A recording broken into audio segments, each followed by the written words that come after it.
We just have to watch for it to tell us that we're live, which it probably will here shortly. It's streaming live. Here we are. Well, we're back. We're back for our next segment. Welcome to a day. Let me remember to record this. Here we go. Welcome to a day of light and love. And it's an event that is live streamed for 24 hours, every other hour. And it's from Christmas Eve through Christmas Day evening. And so we're going to go into the wee hours of the night, Eastern time tonight. And we're here to serve those who are here to be served. I feel like this event calls forth people who need to hear whatever the message is, because the leaders that are freely giving their time and their wisdom and their inputs, you will resonate with who you're called to hear. And I totally resonate with the woman that I am going to introduce to you. Zoe and I have shared a couple of classes, actually. And we were definitely, I don't know, I said to you earlier as we were talking that I really feel like if I was to call you anything, I would call you a connection coach, even though I know that your area of specialty is actually helping mothers of autistic children develop stronger family, stronger family dynamics, stronger connections, right? And I love your posts. You are in Australia. It is very early in the morning for you. And today is what's officially known there as Boxing Day, which we don't have in the US. So I appreciate you giving your time. And I really do. And I can't wait to hear what it is that you share. But if you could first just tell us all a bit about you and who you are and what you do. Thank you. And thank you for running this event and staying awake for so long to bring this. Oh, it's just so much wisdom to the world. So thank you. Thank you. And who am I? So I am Zoe Martin. I am a mother to 2 autistic children, and my husband is autistic and so am I. So we're officially a family on the spectrum. And yeah, a couple of years ago, I say that Earth was hiring and I got the job and left a long career in finance to bring to the world a new way of being as a mother to children with autism. It's in everything I do. Years ago, when this family was literally falling apart on our way to diagnosis, I just couldn't, or I didn't connect with anyone. I couldn't find anyone on the ground level that was, I guess, vibrating at a frequency that I really needed. I needed hope. I didn't know how I was ever going to land in acceptance. I didn't know how I was ever going to go from resignation to acceptance. I was yelling, screaming. I didn't like myself. I'd completely lost connection. Well, not completely. There must have been a few little threads, but I'd really lost connection to that, best version of me. And my intuition, I could hardly hear it, it. And so it began. My mess became my message. Wow. Yeah. And now I'm just it's a privilege. I am here serving mothers with children with autism. As I said to you before, I believe if I help the mother, I help the father and I help the children. So yeah, it's great. Yes, I absolutely agree with that. Like 100%. And like we were talking, the area of your focus is autism, but that is a general principle, I believe, within the household, that when the mother is centered, grounded, calm, the household is that way. It is. And I put my hand up to say that last week I had collapsed some boundaries around my work, and it was the week leading up to Christmas. Children with autism, their senses, their brain, their amygdala can just be, I don't know if it really goes out of fight, flight, or freeze. The autistic brain, and yes, as an adult, I have a greater ability to calm mine, but with these kids, they were just really heightened, angry, all sorts of things. And I'd collapsed boundaries, and I could see how over the week I took my family, down with me. And for me, that's wonderful because this is my work. So they're red flags. And it was like, wow, imagine all the other mothers that are stressed and doing Christmas shopping and, having people over. And so, it was a beautiful time for me to sort of stop and go, right, remember my message. I come first. What can I do for me within the current constraints of my family, which everyone's constraints are different. So, what you've said, we are at the energy source of our family. And I have an amazing hands-on husband, but I still believe with every cell in my body that everyone in this family plugs into me. So my own self-regulation and my self-care, is pivotal. And do I always get it right? No. But I always like that pendulum. It's like, well, bounce back. How quickly can I return to love and look after myself again? Yes, love. That is a great topic. Yeah. It is a great topic. I think sometimes as a mom, my experience is that I would be the last. I would be the last. I would put everyone else ahead of me. And I could look back at that. Oftentimes I go, wow, I wonder how different that experience would have been knowing what I know today, knowing the techniques for, that self-regulation that you're talking about. Because like for me, meditation is a very important part of my day. But it's only been the last few years that I've really realized that and made it a priority. And I can't go too many days. If I go too many days, I actually seek to meditate a couple times a day. But if I go too many days in a row of not meditating, it's, to me, I feel the difference. So what do you teach? What do you teach your mothers that you work with? Because yes, you have some dynamics that are definitely specific, to diagnosis, but the principles are the same for motherhood. And this time of year, you have this escalated, there's just more demands, right? There's more social demands, there's more time demands, there's more money demands, right? There's just more demands. And with more demands, I think mothers tend to give. And so you end up, if that order gets back to the default, which my default is that I'm last, not that I'm first, right?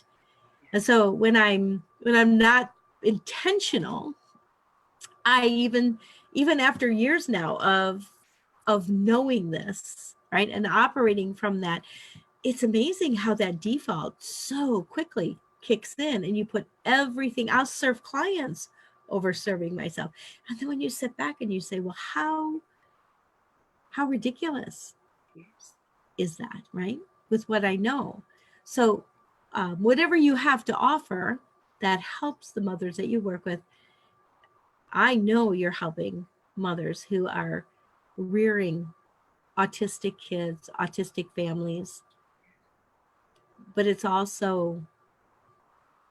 are also practices and principles that anyone that's in the mother role probably should apply. Yeah, it is. And I love what you've named there, that, there is no perfect mother and there never will be. And so we are going to go back to that default, that ancestral like wiring. And I watched my mother put herself last, so I saw it too. And I know it doesn't work. But with, I'm really big on, I do certain things, and, this is also, and I always say, I don't want anyone to be like me.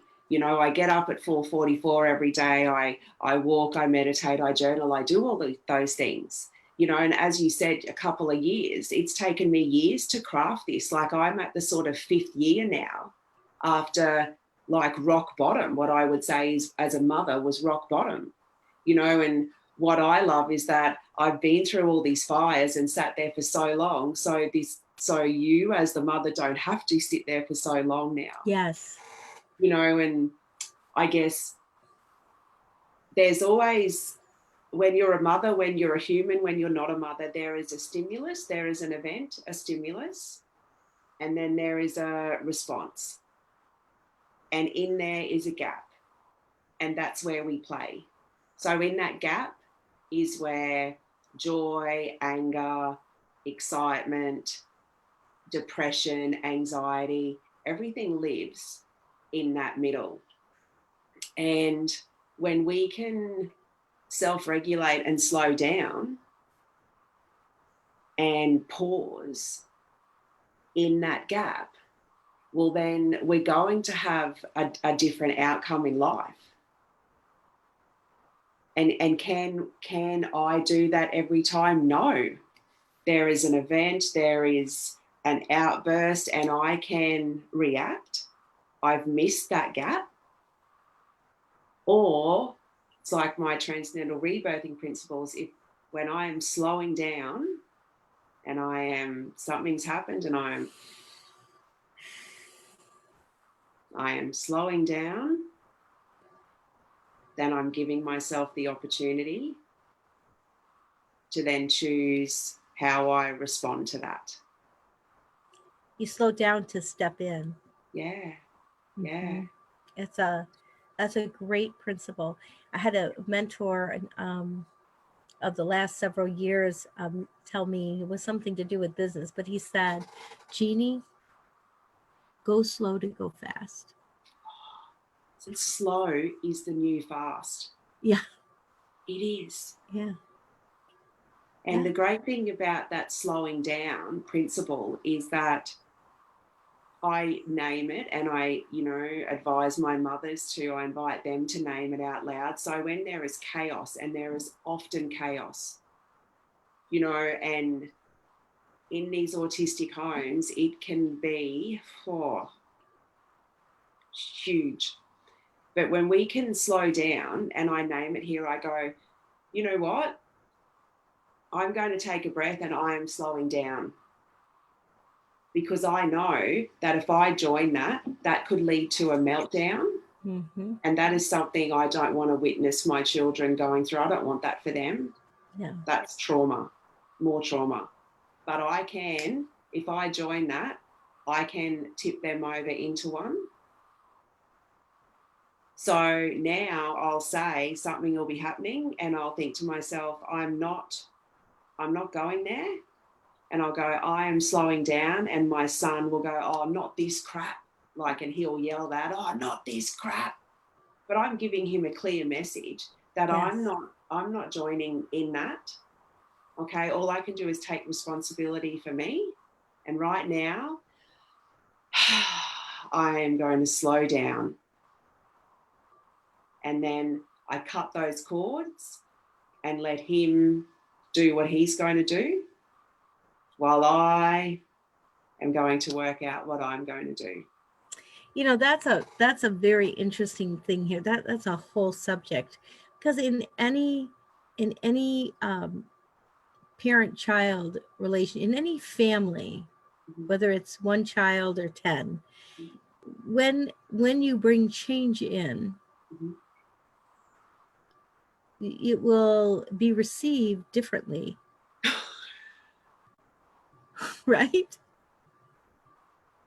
It will be received differently.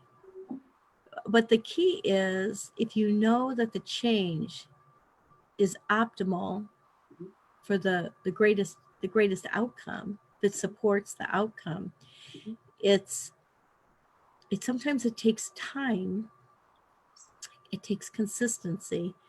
You have to hold the line. I'll tell you, for me, anytime I'm instituting a change in anything, my secret weapon is accountability. Because if it's just between me and me on this thing, well, I have a habitual way of handling things. But if I am answering to a mentor, or I'm answering to a good friend who's partnered with me in whatever the change is, depending on what it is, that for me is magic. Now, do you utilize, is this something, as accountability, something that you utilize with the those that you work with? Or Yeah, 100%. I love that, because it's I always say to mums, you know what, you go and kick the ball now. Here's a tool, you kick the ball, see what kick the works. ball. Yeah, Kick the see what ball. works, That's see what quite a, doesn't. Yeah, yes. face plant, get back up, dust off. But it's true, like, and I keep saying, you know, with the families I work with, because there is a, it's not a disorder, it's just a different order that their brains are in, and I love they that. need consistency. So I have from my optimized coaching certification, a That's Like Me worksheet with boxes. So they stick that on their mirror, and then every time they slow down and put a gap in between that, they tick off cross off a That's Like Me. Every time they don't take something personally from all the, you know, stuff in their family, that's like me. And then they come back to me, how many That's Like Me did I get this week? Or they, you know, message me. And because a big thing in my work is celebrating. We celebrate the micro. Any That's Like Me moment, it's like, yes, that's like me. And see, when I did that, then I just got goosebumps. Yes. My body just went, because sometimes, and we name this about joy, that things can be so hard in families that we become a detective looking for everything that's wrong. Yes. And especially when you're given a diagnosis that something is not in order, it is a disorder. Mm-hmm. So then you're trying to fix, and you just want, what's wrong? What's wrong? Everything's wrong.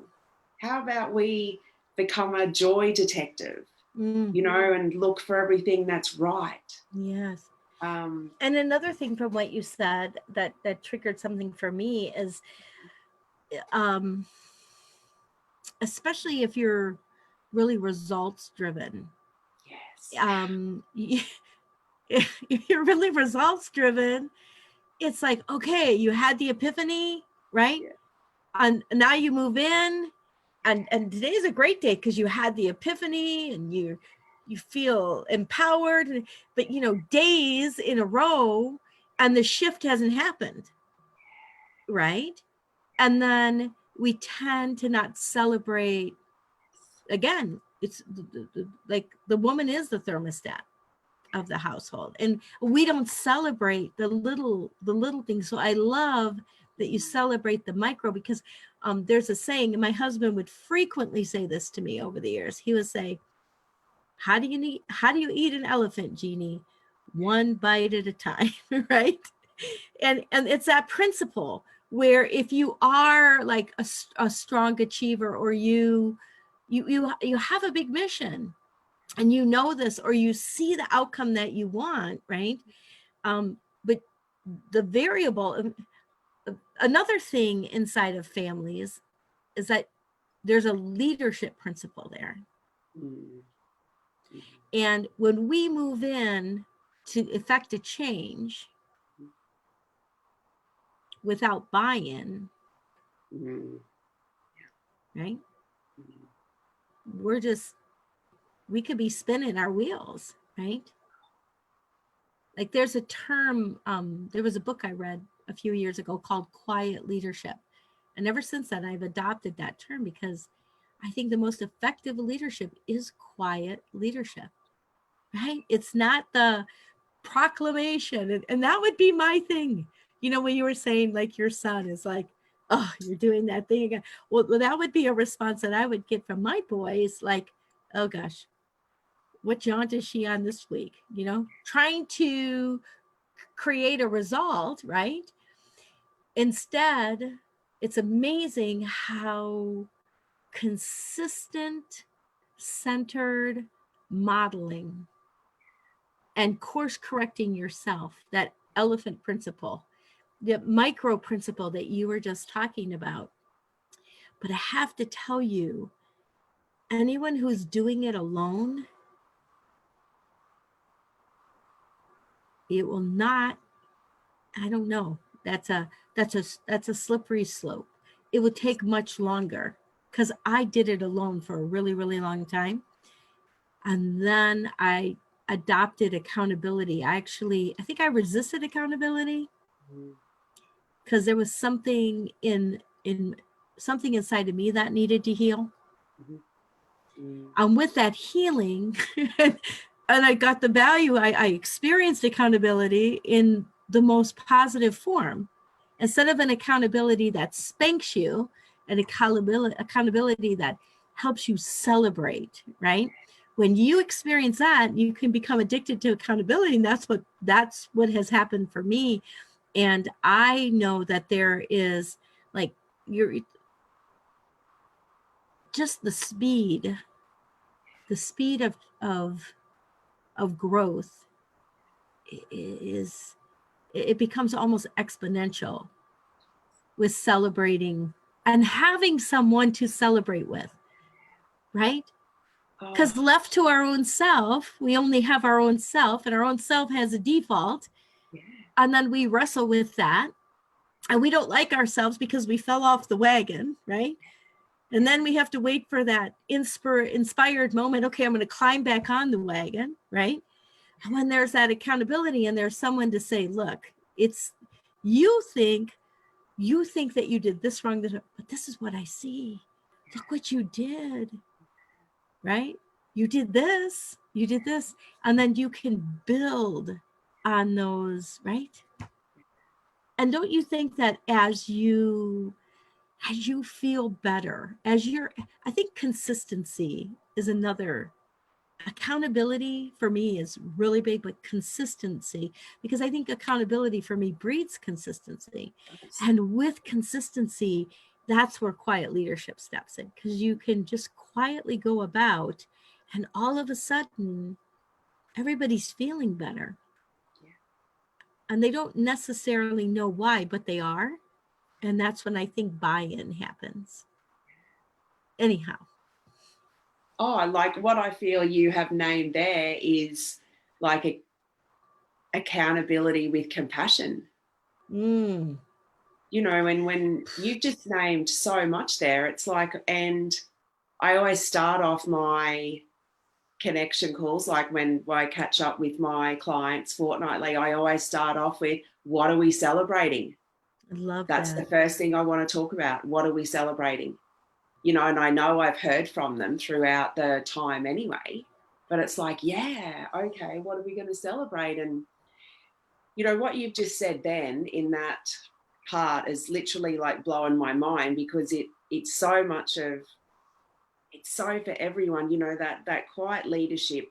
Remember my brother, I was having, you know, troubled times in my early 20s, and I used to, you know, I'm going to do this, I'm going to do this, I'm going to do this, and, you know, didn't do anything. And he wrote me a card and it said, don't tell me, show me. And it must be a quote from someone. And what you've named there is so important in the families that I work with. And I have seen the proof of it here. And that's what I say to mothers. We go first, and anyone can use this principle, any human. But as a mother leading these autistic families, I go first. And when I went first, my husband followed eventually. If I'd done all this to him, I would have lost him. And I still lose him now. I lose him and my son. Yeah. My son continuously yells at me that I talk too much. You know, he doesn't want to, he's just like my husband. They'd be happy if I didn't talk. Whereas my daughter, she'll talk with me all day. Yes. But it is so true. It is, and I say to mum, same thing, less talking, more doing. Yes. You just be how you want. You want calm in your family, calm. You want less yelling, do less yelling. And everyone around just follows. That is the difference right there between leading from the front and positional leadership. I'm going to keep coming back to leadership because I didn't even know we were going to have this conversation about leadership. But honestly, what you're naming there is you're naming leader. It's leadership principles, and it's quiet leadership of just leading from the front. Not a position, not because I'm the so-and-so, not because I said, not because I'm the boss. It's not this corporate patriarchal thing that I'm allergic to, quite honestly, because I dealt with it a lot in my life. On the end of it, that made me rebellious against it because it was just flawed, right? It's flawed. You're a child. You can have an opinion, but like for me, I might get my mouth washed out with soap. That was not an unusual occurrence because I was vocal. And then you learn to just quietly rebel, right? Instead of a model where modeling is actually happening. And it just makes for in an environment where I think the speed of trust goes up. I really do. And so I think, you know, when I think my boys were, it's hard to remember. I want to say that they were maybe 6 and 7 when we married Denny. And I say we married Denny. They always say mom. But the truth of the matter is, when you're a single mom and you have children, you know, he marries the package, right? And so it had its own like dynamics. Like we probably for a while had a house that very much resembled what you're talking about there, right? It was just, there was a lot of like dissonance because we were finding our way. But the thing is I remember my husband coming to me, and I remember him saying to me, and Denny isn't the, I told you about the eat the elephant one bite at a time. He's kind of a guy with like, it's a mic drop, you know, it's like, if he says something, it's like you listen, right? Because he doesn't like talk all the time. And I remember him coming to me, and it was really early in our marriage. So this was like a huge, I mean, he felt compelled, and he told me, he said, you're ruining those. I just want you to know you're ruining those boys. And we were fairly new within the first year. And so I'm, you know, those were my boys at that point, right? Or at least in that moment. Like I wanted them to be our boys until he had an opinion, right? Right? But you know, truth resonates, doesn't it? You know, I've heard people say truth is sweet to the ear. I don't say that anymore. I say, no, it resonates, because sometimes it is not sweet to the ear, right? But it reverbs, right? And I had to really look at what he was saying. And what he was saying was, look, you've spent some time as a single mom, and you have guilt over that. And they know how to play you. They're just little people. They have all the negotiating and manipulation skills built in as a big adult, right? And he was absolutely right. But to turn that around, I'm telling you, to turn that around, it was simple, but it wasn't easy, because it required me, to quietly be consistent. Are you with me? The consistency is that's the, for me, I had to close that gap. I mean, and as long as I could keep in mind, I wasn't doing this for me, I was doing it for them, right? Isn't that interesting? That, you know, I would do it for them. Yeah. And so when you're talking about a mother putting themselves first, you're really doing it for them. Yes. It's, yes, it's for you,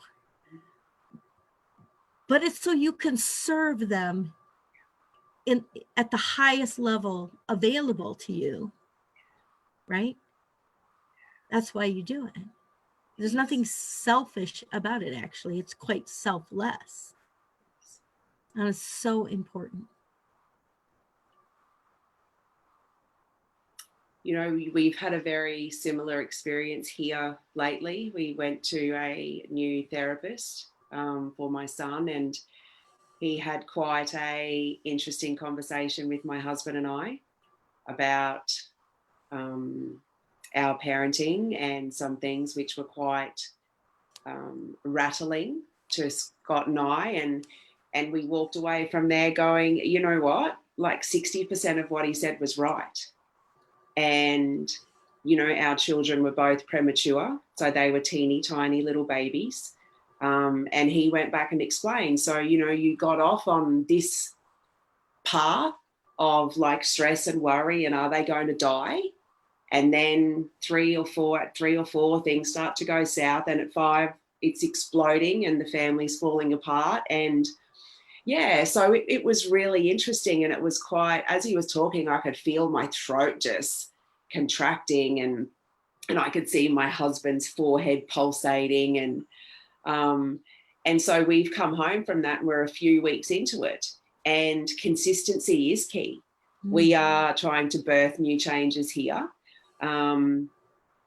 It was changes that we weren't going to have an enrollment conversation with my son around. We have like getting on enrollment conversations here if we're going to do something new. And but we just sort of came into this new way of being. And what you said there is when I let these things we're trying to implement here go by the wayside and the consistency drops, that's just a massive porthole opening for a child. Ooh. Yeah, because they know you're out of integrity, so my son will call you on it, like, and then it's then that rebuild. So you sort of gone back a couple of steps, and welcome to humanity. Yes. Thank you. Yet, if I'm looking after myself, then I can be more consistent. Yes. And so he's going to be happier. Yes, absolutely. You know, everything you've said there is so true. You know, I find a mother will, and it's not every mother, but a mother will do things for her children, you know, before herself. Yes. And that's not wrong or right. It just is. It just is. You know, but the beauty is that this awareness is coming. We are realizing that, you know, when we are watered and fed and we have moved and quietened our mind, then that's what they're plugging into. They're not plugging into a frantic, exhausted, stressed mess. Yes. You know, and I had a massage the other day, and my masseur like comes from the Indonesian jungle. He's so awesome. And he said to me, he said, how's your meditation going? Because each month he gives me a new heart practice to do. And I went, oh, it's been a bit rocky, soupy. And he went, oh, you will be eaten by yourself with very good reason if you don't get back to consistent meditation. And I went, just stop there. I will be eaten by myself with very good reason. And he said, yes, you are letting your ego will start telling you stories and you will believe them. Yes. And I thought, oh, it's so true, you know. And when I'm not looking after myself, I do. It's like a monster. I get eaten by myself. Well, you know, what you just said, you know, the ego is such an important part of our wiring. It's not a bad thing. No. However, a non-regulated ego Yes. is can most often is a monster. Yeah. And so when we do the self-care, you know, when I take the bath, Yes. when I read, when I meditate, there's certain sacred books that I read from, you know, Yes. if I keep that practice in, it is amazing, because what it does is it like centers us, our like we're spirit centered, and then the body just calms. Doesn't I can feel your energy when you're talking about it. Like that's where joy comes from. Mm. That alignment, Yes. that self-nourishing. Yeah. And then from there, you can drop joy bombs. You can't drop joy bombs from the other place. And we all know that. We all go there. It's the inner peace. It's inner peace. You know, as within, so without. Yes. If we're not regulating our peace thermometer or thermostat, really, then how can we set it for the household, right? I mean, I have been known to just say, hold on, I'm going downstairs, I'm doing a session, I'm going to meditate, I'm just letting you know. I might say that to Jenny. I have to do it because I recognize when I feel like, you know, at the carnival, they have those plate spinners. I'm sure you've seen them. Have them. It's around the world, right? As soon, like I used to wear that as a badge of like stripes, like a sergeant or a lieutenant. Like, look at how many plates oh my goodness. I look back at that and I think, when I feel that, all those plates, and I know, oh, just stop. You have to, and sometimes it's 5 minutes. I have a client that goes in the bathroom at work just for her 5 minutes. Right? Yeah, because that's what's required for her to make it in that environment that she's working in, because it's so, there's just a lot of triangulation. It's a low speed of trust, you know, environment. And that's what she has found that she does in order to keep that work environment sane. It's no different than home. It's people. Even though our children are people that we love, and we stand in front of the freight train, right? The dynamics are the same. They're still people, right? And it's still a intimate social interaction. Isn't that? It's like a microcosm. It is, and you know, supporting and helping people to find that one or two like tools, those one or two little things that they want, that they like, that work for them. That's right. That can just help them 90% of the time, or 80-20 in those moments, like her going to the toilet, like me, you know, I'm going to go to the bedroom and listen to something for 5 minutes. Or just I'm going to go for a walk for 5 minutes. You know, just do. I'm going to put this frequency on for 5 minutes. While I do these dishes, it's going to look like I'm just doing the dishes, but I have megahertz at a certain level that, are you with me? Yeah. And you feel the shift. I think when you do it and you start to when you notice, wow, I do feel better. Then I just think you have to take note of that and say, that's a tool for my toolbox. Because you're right. You know, some people, you know, I know guys that have like literal toolboxes, and some of them will not use like a power I don't even know what they're, socket, whatever. I'm not a mechanic. I shouldn't even go there. Yeah. But, you know, one of them was one like, oh no, you could strip it, you know, and the other guy's like, just get this bolt out, right?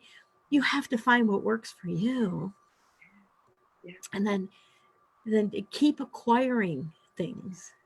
Yeah. The walk, I have a long-standing client that she walks every day. It doesn't even matter.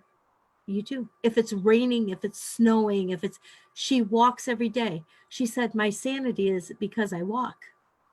She said, she's in a high stress career. She said, no, and I've tried not walking, and I have to get it. You have to do it. Yeah. And that's a form of meditation for her. And she says too, it can't be in the gym. It has to be outside. Oh yeah. Yeah. And, you know, emotions are energy. And this is what I say to the mums I work with, they need to move.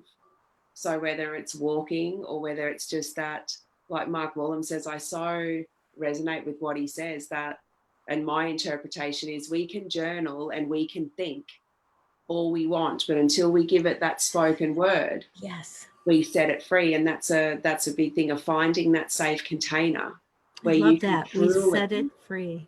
Mm-hmm. Yeah, truly, you know, speak it. And I encourage my mums to do shower talk. So when they're in the shower, have that conversation with that person or your partner or your child and say what you want to say. Shower conversations, just get it out. Speak to the wall in your shower and let it go. It's awesome. Well, we have been on for quite some time, and it feels like yes. Yeah, we could just keep talking. This has just been absolutely fascinating. There's so many nuggets inside of things that you've offered. Is there anything that you would like to offer, or any specific, any steps in that idea of going slow to go fast? Like, I mean, you have said, you know, you have to discover what works for you. Yeah. How do they go about discovering that? How do they go about discovering that? I guess when we can slow down enough to, my biggest parting words would be, you matter. You matter, you matter, you matter, you matter. And when we can start embodying that we matter, and that what we like matters, and if you can just cultivate an awareness of, when you're going through your day, what brings you joy? Oh, I'm actually smiling. Do more of that. Do more of that.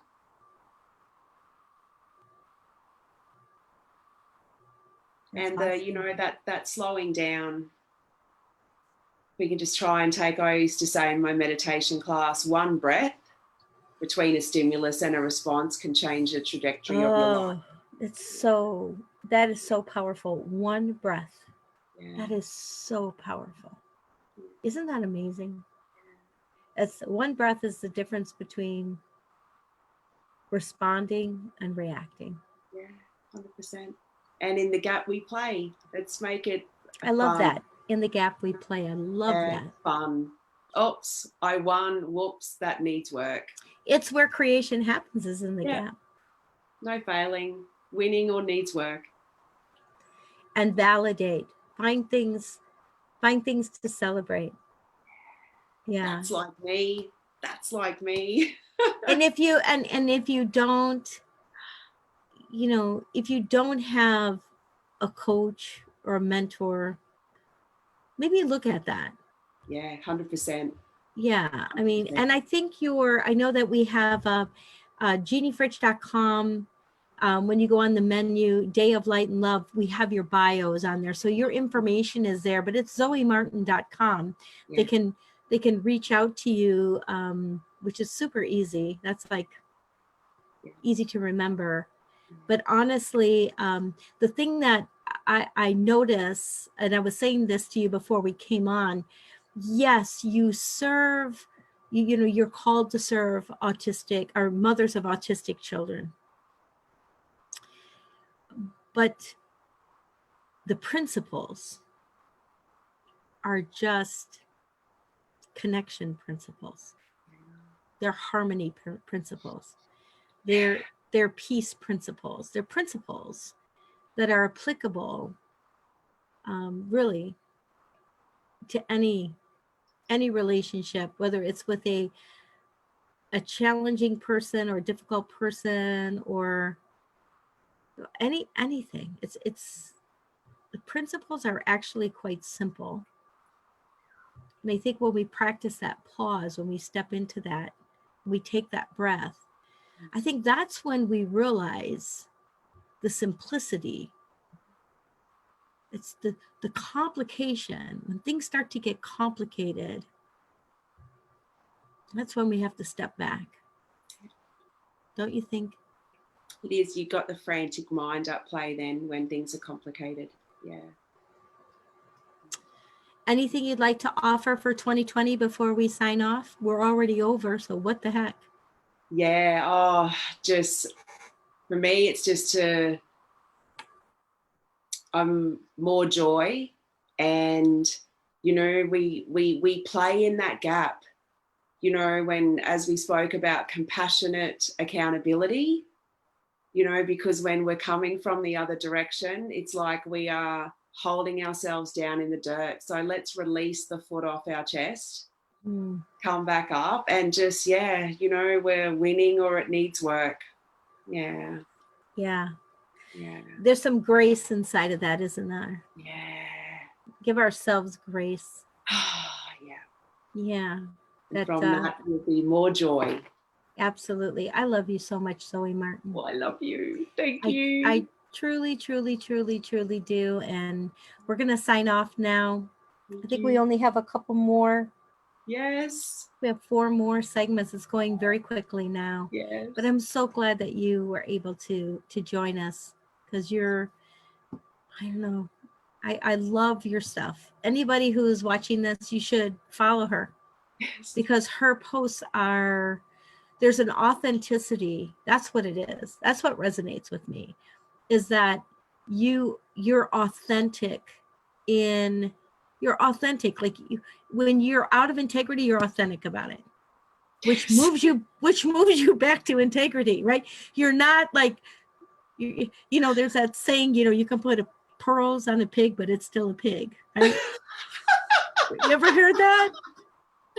No, this must be Americanisms or something, or a Dennyism. That could be a Dennyism. Who knows? Could be. Yeah, it could be. But no, it's true, right? Yeah. A lot of times we want to whitewash or sugarcoat, or, and I love that you don't do that. I do. I love that you don't do that. And I think that that's why you're serving in the way that, and I really believe that you're on a trajectory now, that I think your service is moving to a much higher level. I'm watching it, and it's needed. So thank you. Thank you for being you and caring enough about all of us to share you with us. And thank you for bringing the light and love again this year. Thank you. Absolutely. And Merry Christmas. Actually, happy Boxing Day. Yes, a Merry Christmas. Because it's the 26th for you, right? Yeah. Yes. All right. Okay, we'll talk soon. Yes, bye.